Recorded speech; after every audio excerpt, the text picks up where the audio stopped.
asubiza intege mu bugingo ngo naho nanyura mu gikombe cy'igicucu ngo kuko ndi kumwe nawe ishirimo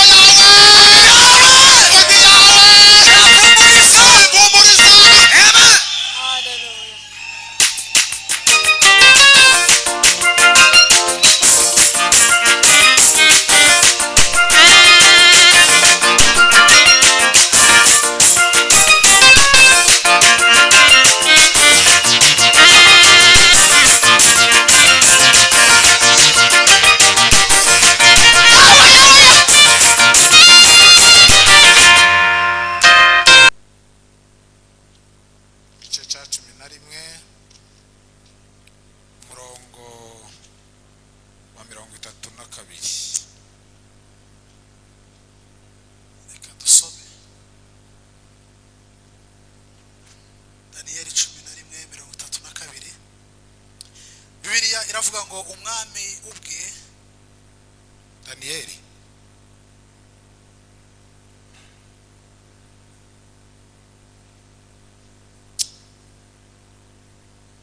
Danieli 11 murongo 30 haravuga ngo abaca mu isezerano azabayobesha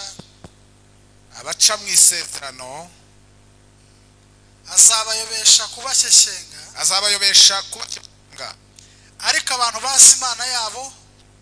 bazi Imana yabo bazakomera bakora iby'ubutwari nibamara gukomera bakora iby'ubutwari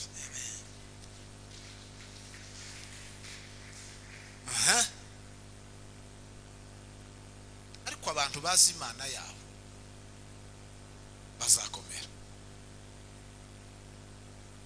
kandi bakora iby'ubutwari abazi Imana yabo bazakomera bakora iby'ubutwari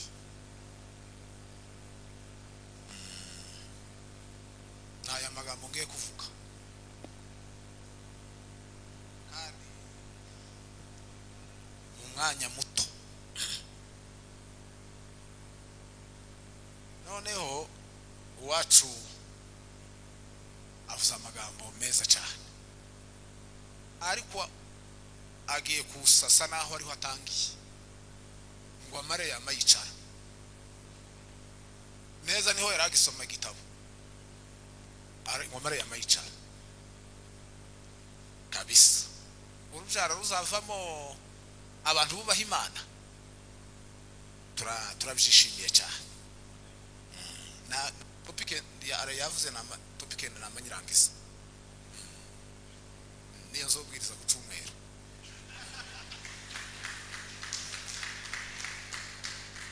abanyirangiza yose cyo giza kinyereka ko umuntu abwirije iyo umuntu abwirije uzoba ugira topike kamimanuka kandi kubwiriza bujya no guhishurirwa kandi ganamye mpera kuri Ibrahimu ukunda Imana ari w'Imana yamye itoranya kugira ngo azave mu muryango wubaha Imana nama nkomeza ndatorerekanya ngo mari namagera kuri Jacques muryango wubaha Imana urabivuze mu mwanya muto yariko uratubwiye uwo muryango ngo ntuzusinda kurya ngisinda sinari mu muryango sinarinda ariko bukera nabaye umuryango mubyihorere muzoze kutumwero aho nzoba ndi amagambo avuze niyo nanje nayo ngayo impamvu y'igiterane nanje ntayibajije nawe kureba afishe iyi afishe nayo yazanye ibibazo ariko turashima Imana ko umwana muto nguyu aba yakoresheje igiterane ukusuka ibintu byitwa kubona abantu bahuriye mu nzu y'Imana timubirebere mu mwana mutoya uko ari cyo Imana yashatse kandi Imana yashatse nico kigomba gukorwa none rero kimaze kuba ejo nditwahabaye ngo ariko kera numvise impamvu mpamvu nuko abantu bose bari ahangaha tugomba kuvukamo imiryango yubaha Imana. Bwana sifiwe. Noneho abazi Imana yabo bazakomera, nibamara gukomera bazakora iby'ubutwari. Noneho ngiye kubabwira kwizera cyangwa se guhishurirwa gukomera kw'Imana. Nayo makuru mfite. Kwizera guhishurirwa gukomera kw'Imana. Uyu munsi nabyiriranwe ndabitekereza sanga intege nke tugira nukutamenya gukomera kw'Imana. Nta bantu bashobora gushima Imana batazi gukomera kwayo. Mbere yuko tuyihimbaza tukayishima nuko tubanza kumenya gukomera kwayo. Hari terume yayitirije yavuze ngo ni igihume ni igikenya, sinzi ko yavuze ariko yari yavuze nyine kuko avuga biratangaje ngo ndagira ngo no mu ijuru ntituzo yariko avuga nyine akaza numva karashaka kumvugira ibintu nashaka kuvuga. Uyu munsi natekereje hejuru yo gukomera kw'Imana, ariko Imana irakomeye mwuka gira Imana. Noneho tuza turirimba Imana ndetse rimwe na rimwe tukayisenga, ariko guhishurirwa kumenya gukomera kwayo, kubana nabisho ukamenya ko Imana ikomeye, ngiyo password y'ubuzima. Asifiwe. Imana icubahiro. Bwana asifiwe. Noneho iyo umenye gukomera kw'Imana nibwo nawe uzukomera. Bibiliya yavuze ngo abazi Imana yo bazagira gute? Bazakomera. Ariko bamaze kugira gute? Bamaze kuyimenya.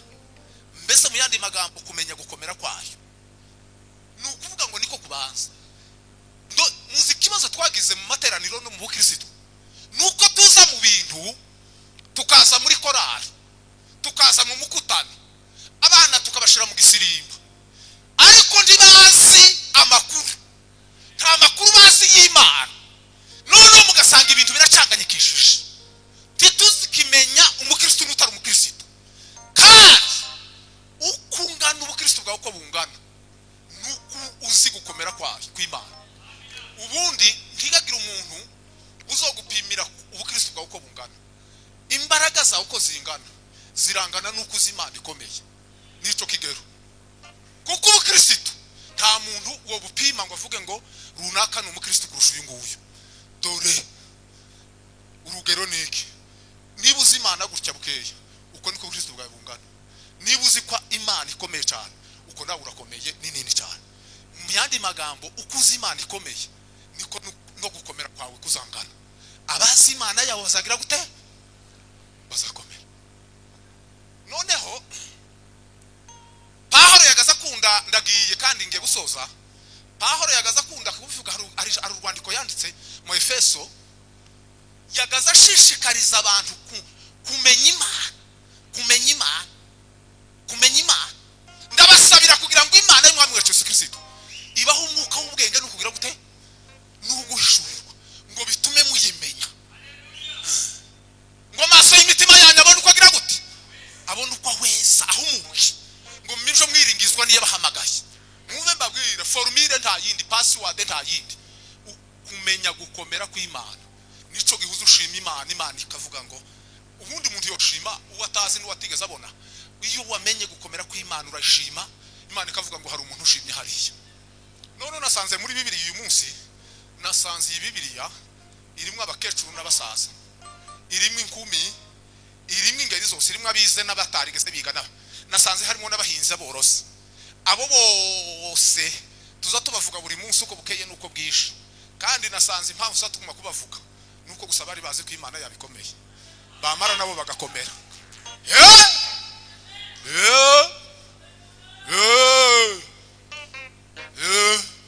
Imana yakomeye. Ako uyu munsi natekereje gukomera kw'Imana. Bana sifiwe. Imana irakomeye bacu. Urahambaye, urakomeye, urahebuje. Urahambaye, urakomeye, urahebuje. Akoye mube babwire, ntimugire ngo ba Ibrahimu hari cyo baturushije, ntimugire ngo ba Dawudi baturushe gusenga. Gusa ikintu bo bamenye batahuye Imana yabo kikomeye, kandi ngo bamara gutahura ko Imana yabo ikomeye nabo barakomera. Abazi Imana yabo bazagira ute? Bazakomera. Kandi niba bamara gukomera bazakora iki? Bazakoresha ubutwari. Imana ndiyo gukoresha ubutwari utazi ko ikomeye, kandi iyo uzi ko ikomeye nawe urakomera. Asifiwe. Turakomeye yenti dutsindwa turi gibi koma koma. Turakomeye yenti dutsindwa turi gibi koma koma. Simucuranza ameze ate? Asifiwe mirere. Lekila ngozala.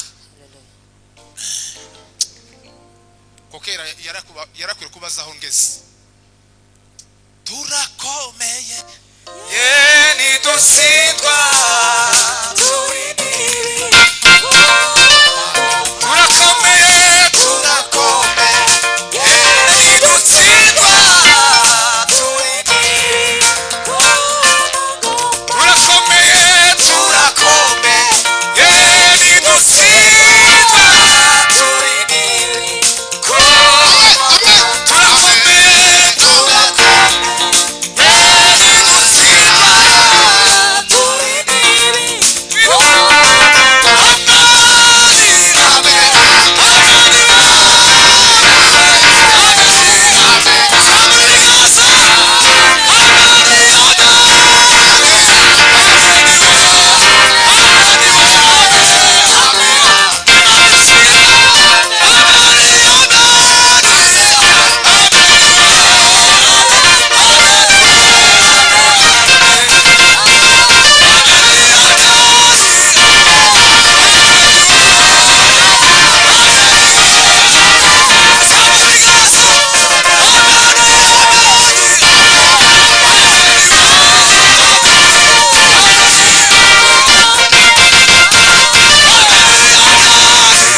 y'urufunguzo rw'ubuzima bwo gutera imbere mu buryo bwo mu mwuka.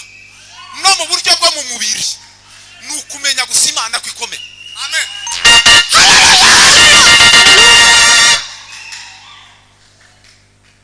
Zamamazi nsinzi ya Yesu zavuga gukomera kwe zizawe makugira abazakomoka Yesu ni mwari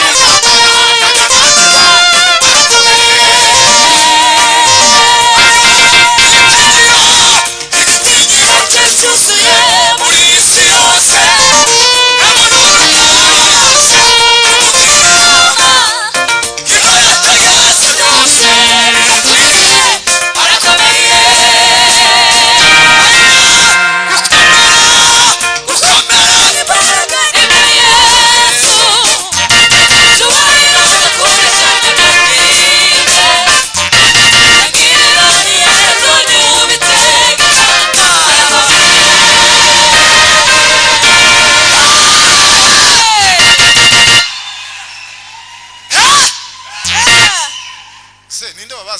mwagesano rya noneho Imana ndashima nanje ubwanje ko nagize ubwenge bwo kumenya Imana. Ubu bwenge nagize kugira ngo mbe umukristo. Asifiwe. Haleluya. Nuko natahuye Imana nsenga kwikomeye. Amen. Narabitahuye kandi mbigira mu bwonko no mu maraso habe no mu mifuka inzamba ijana.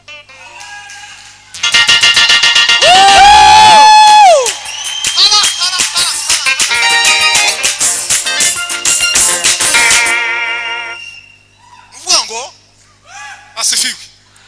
Nyuma yicu nta muntu ushobora kumpenda, nta muntu wonzanira kandika.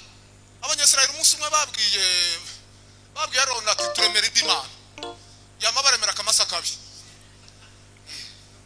gafuye nabi.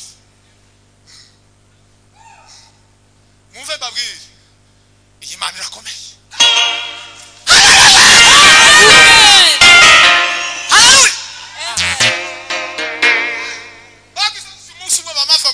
Turemera Imana ngo maremo Aroni yamavuga atabanga ndabakubitiramo akamasa gusa kandi ako kamasa ariko kari kabiba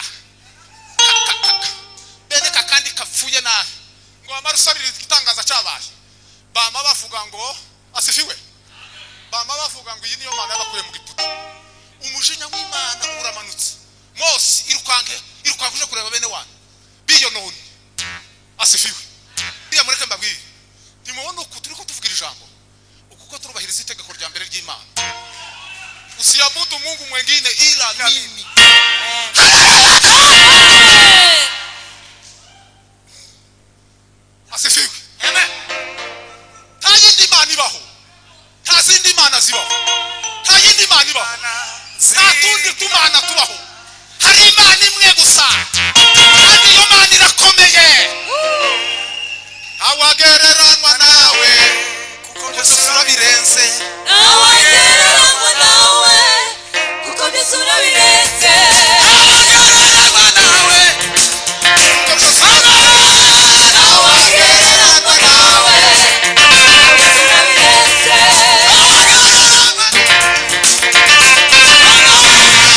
Yesu. Shalikandi la somekea. Asoke maiga longolo. irimoye Tibarika nidilogoreka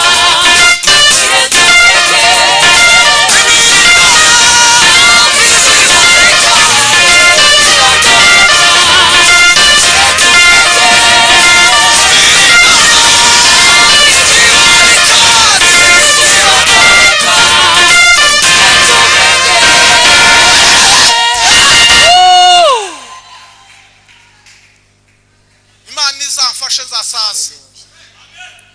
Taramisha kamasa.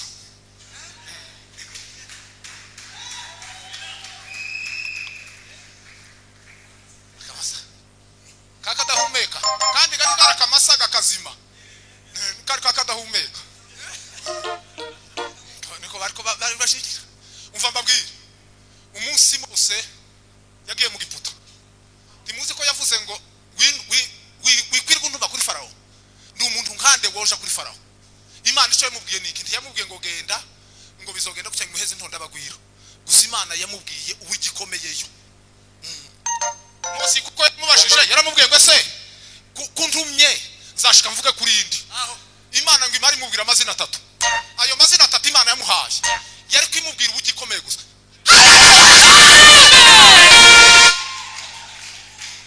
Yaravuze ngo ugende babwire ngo ndiho. Nduwo ndiwe. Ngo nduwiteka. Ayo mazina 3 niyo agaragaza gukomera kw'ikitu yasesenguye kwa. Niyo azagaragaza gukomera kwayo. Mose arabyumva. Mose amaze kubyumva. Aravuga ngo ubwo menya makuru kukomeye. Kandi Imana iramubwira ngo genda nzajana nawe. Imana ikomeye nzajana nawe. Nico cyatumye aje mu Giputa. Ni kibazo dufite cyo kutamenya ko Imana dusenga kwikomeye. gendubeho ndabivuze gendubeho Asifiwe sa. Mva mbabwirije. Abazimana yabazagira gute? bazakomera Mose yaragira intama ariko yarakomeye bikirangiriye. Abazimana yabazagira gute? Bamara gukomera bazagira gute? Mose buriya gukora iby'ubutwari na amakuru yari afite yuko Imana ikomeye. Formire nukumenya gusa Imana yuko ikomeye. Nayo mateka gusa azahindura ubuzima bwawe. Agahindura n'amateka y'urugo rwawe. Agahindura n'amateka y'ushaka kubacu. Nukumenya gusa yuko Imana igize gute? Ikomeye.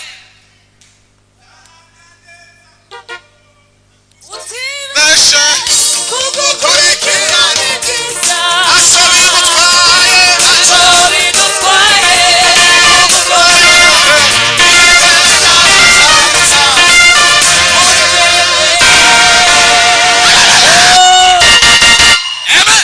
Hallelujah. ufite indirimbo yose ayitera.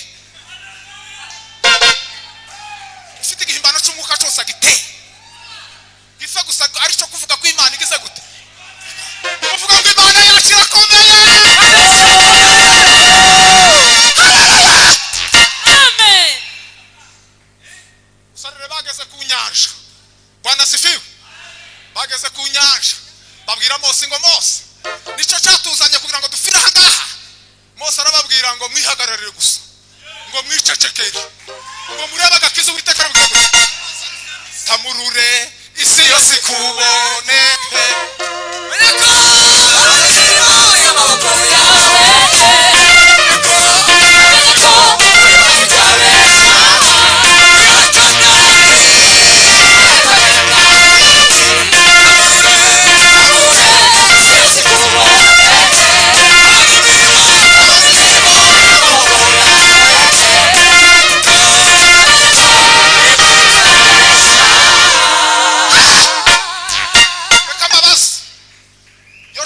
Yoshua na Kalebu tibajanye n'abandi 10 tibagiye gutati Kanani.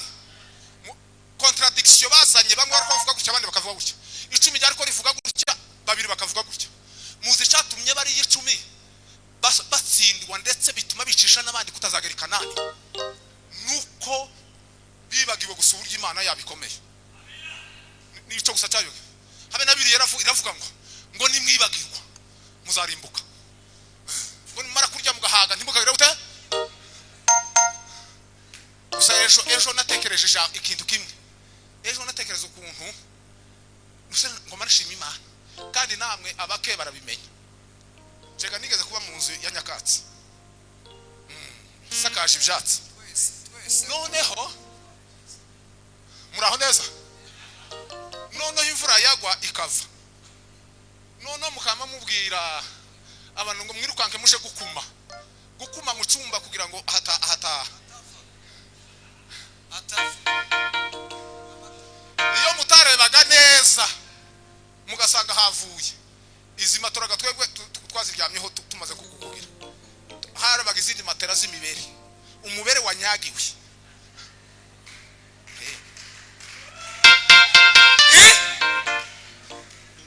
ariko Imana ni nziza. Abasore bagira abasore gabo ntibigeze bahura n'ibintu bikomeye ngo nimuje gukuma je gukuma amatora sanyagirwa ariko Imana ni nziza bacu. So hari amateka amwe abantu bakwiye kuza bavuga Imana yacu irakomeye.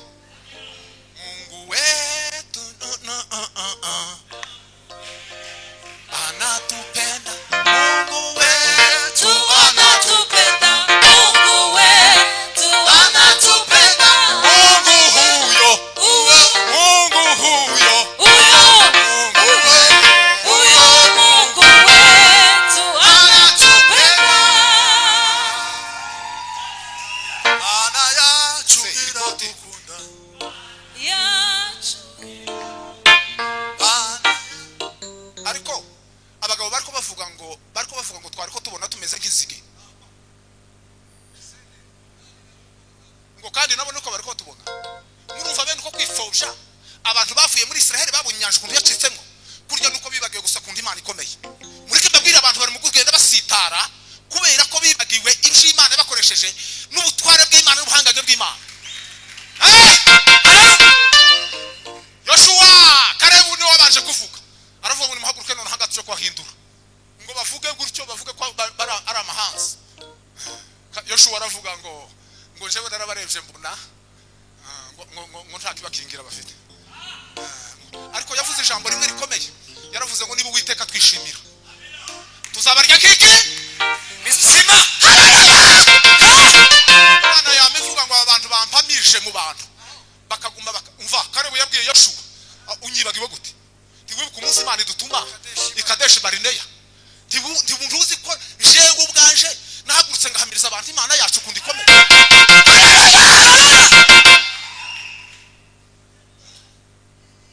Ahimbazwe Yesu. Murebe mbabwire hari ikintu kimwe natahuye muri iyi minsi, abantu bavuga Satani kurusha Imana. Habe no hanze mu mago yacu abantu bari mu kuvuga Satani bakavuga gukomera kwa Satani akavugwa cyane, ari mu kuvuga sinzi impamvu bakanirwa kuvuga Imana mu gitondo n'umugoroba. Abundi abana bacu dutunze kubera se na nyina ibyo bavuga baguma kuvuga Satani, bavuga ukundi haribishije, bavuga ukundi yagize gute, abana bakagira ngo Satani none nagahungu kandi ko mwabo. Abanyesiraheli nibugire ngo nizindi imbaraga batushije nuko abana babo. Murebe mbabwire umunyesiraheli bagaza batangira gusengera umugore afite inda y'amezane, bagatangira kumusengera inda y'amezane, bakamwaturiraho amagambo bakavuga ngo uyu mwana azavuka asifiwe amen duhe Imana ishubahiro.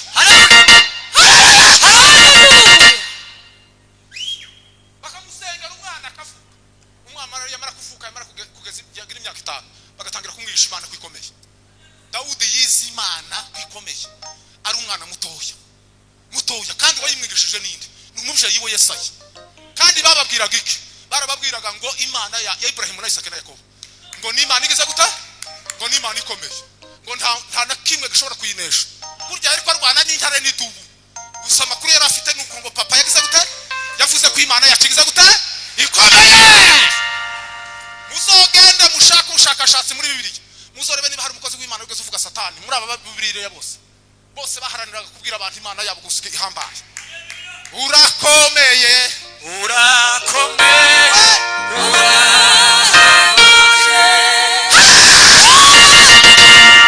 Amahoro nagaze. Amahoro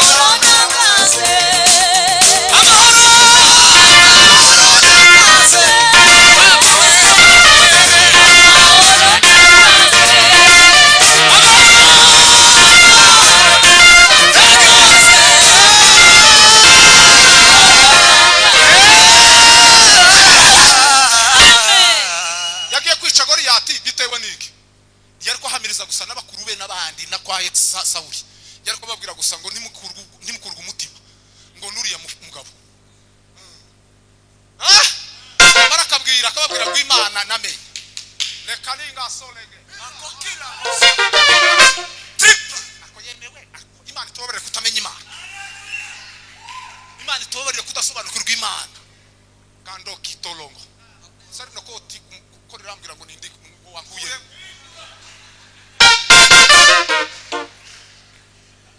Bwana sifiwe amen Bwana sifiwe amen kandi iki gitaramo cyo ukucohinduka ubunyine ko ndabona cyo hinduka kandi ko ndabona cyo hinduka ubunyine ku Imana yacu Imana ikora biradutagasha nanuwari bime uko biri ari kwico zinu Imana shaka ariko gukora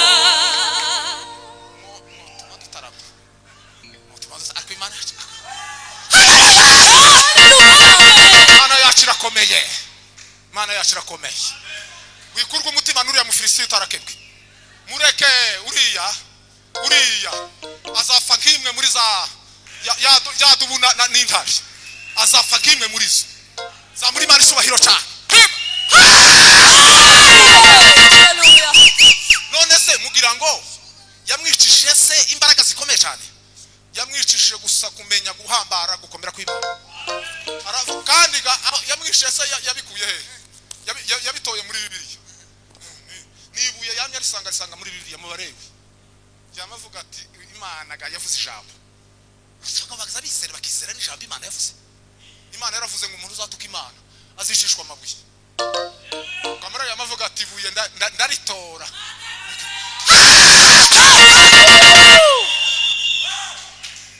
tima wanje basimbaraga zimana yo Uwiteka Mana yacu urakomeye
ngo gutabarwa kwanje guturuka he guturuka ku Iteka uri ijuru asifi ari indirimbo imwe yakusanyije mu mashimwe menshi y'ibitangaza Imana yari yamukoreye abishibutse aravuga ngo Uwiteka n'umungari waje sizake wazanjyamisha mu cyanya cy'ubwatsi bubisi ngo azanjana iruhande rw'amazi adasuma ngo azasubiza intege mu bugingo ngo naho nanyura mu gikombe cy'igicucu ngo kuko ndi kumwe nawe ishimbo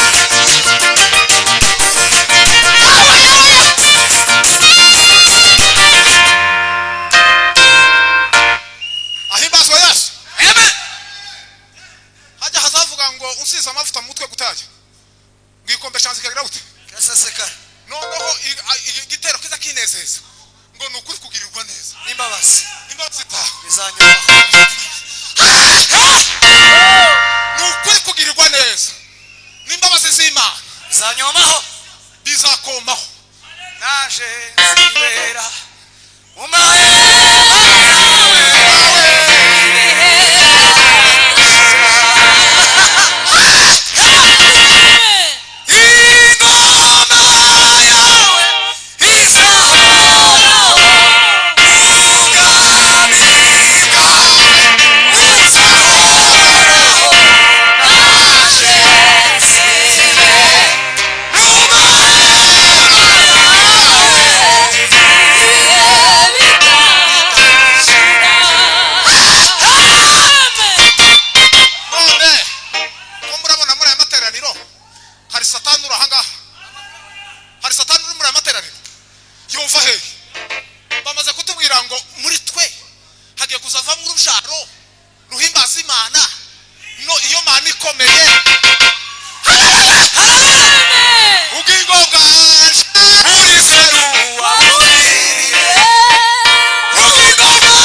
ngo kubera iki aramubwira ngo kuko imana usenga ntaho ihuriye n'imana asenga